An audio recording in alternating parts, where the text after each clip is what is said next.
Welcome to this week's edition of Mountain Outhouse News. I'm your host, Jam. This is the crazy shit to happen in running this week. This week's stories include Wasatch 100 Pioneers, a wedding at the Superior 100, and I'm a no-show at the Tour de Geants. This weekend was the 40th annual Wasatch 100, one of the original 100-mile races in the world across the Wasatch Mountains in Utah. This was a special year on many accounts due to the anniversary milestone. Back in 1980, it was the third 100-miler in the country, with just 5 runners towing the line. 2 runners finished, Lori Staton and Greg Rollins, together in 35:01. This year saw the return of some early pioneers of the race who ran back in the 1980s and 1990s come back for a reunion tour. According to our Beast Coast correspondent, A.Jizzle-Wizzle, this group has a combined 114 finishes of the race. They started at 1 a.m., 4 hours ahead of the normal start time, and were given 40 hours to finish.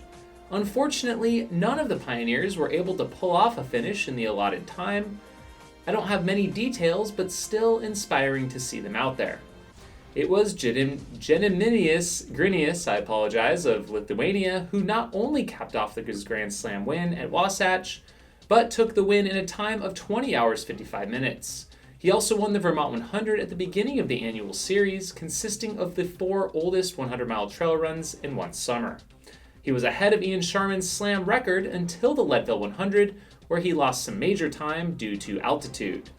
For the women, Teresa Kaiser took the win in a bit over 24 hours, coming in at 24:13, winning by an hour.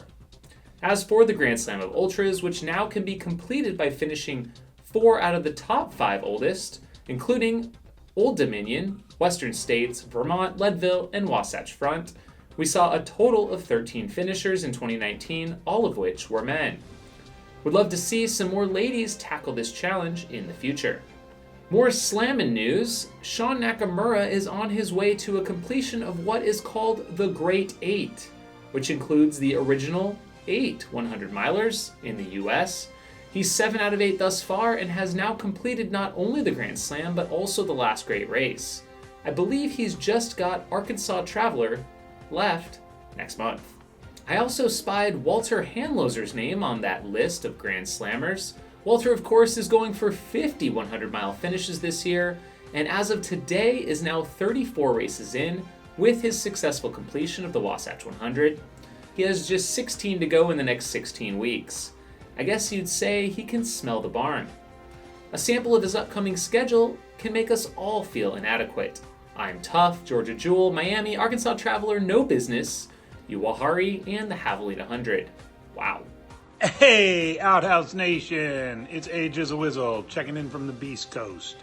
Hey, after the intensity and hype of UTMB weekend, it was wonderfully refreshing this last weekend to see the Wasatch 100 celebrate its 40th running. You know, that makes it the 3rd oldest 100 in the United States after Western States and Old Dominion.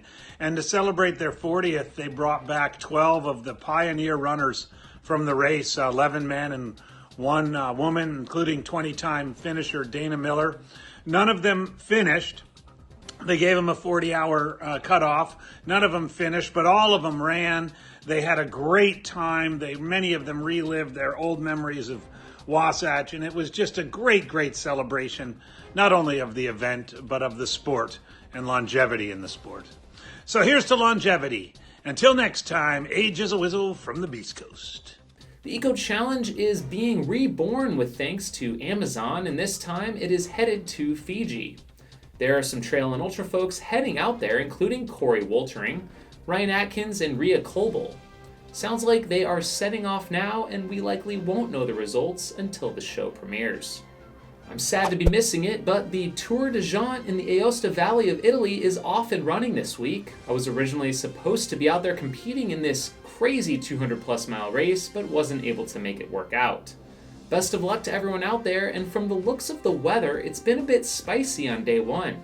Snow up high is making for some fun times in this graduate level race. Hope to be there next time around. Best of luck to Americans Rock Horton, Amy Sproston, John Kelly, Darcy PQ, Jason Coop, and any others I happen to miss. One race stateside that couldn't get past some extreme weather was the Teanaway 100 in Washington. After some crazy lightning and flash flooding, the race DNF'd, and for the safety of all involved, they called it partway through. Hope everyone is doing okay after that one. Looked intense and sounds like it was the right call for all involved. Kudos to Brian and his team. Over to Minnesota and the Superior 100, the tough race in the northern part of the state is relentlessly hilly from what I've heard. For the ladies, Kelly Teeslink was the winner in 25-23, while Mike Juranek took home the overall win in 2015. My favorite story out of this year's race is from my friends Long Guin and Michelle Stolz, who got married at the mile 77 Kramer aid station, the place that they met several years ago while volunteering there. Not only that, they were both entered in the race, ran the first 77 miles together to get to the aid station. Then they got hitched and it was off to the finish line for the full 100 miles, I guess as a prelude to the honeymoon. Always super inspiring and a huge Outhouse congratulations to the both of you. Finally, results from a classic in Colorado, the Imogene Pass Run from Ouray to Telluride. Taylor Nolan took the win in 2:44 for the ladies, while Timmy Parr won for the men in 2:25. Taking place this weekend in Pine, Arizona, is the Mogollon Monster 100 mile. If the race itself wasn't tough enough, previous finisher and New Mexico resident Tony Russ is traveling to the start line on foot. He left last week and will cover a total of 400 miles just to get to the beginning of the race, where he will then run the entire monster, hoping to get his second finish. Coming up this weekend is the biggest prize purse in American ultrarunning at the Run Rabbit Run 100 in Steamboat Springs. There will be $15,000 going to each the men's and women's winners, with a total of $75,000 being handed out in total. Some favorites: Becky Bates, second at Hurt 100, Riley Brady, first at U-Rock, Tessa Chesser, second at Penigolosa Trails, and Michelle Yates, first at Run Rabbit in 2018.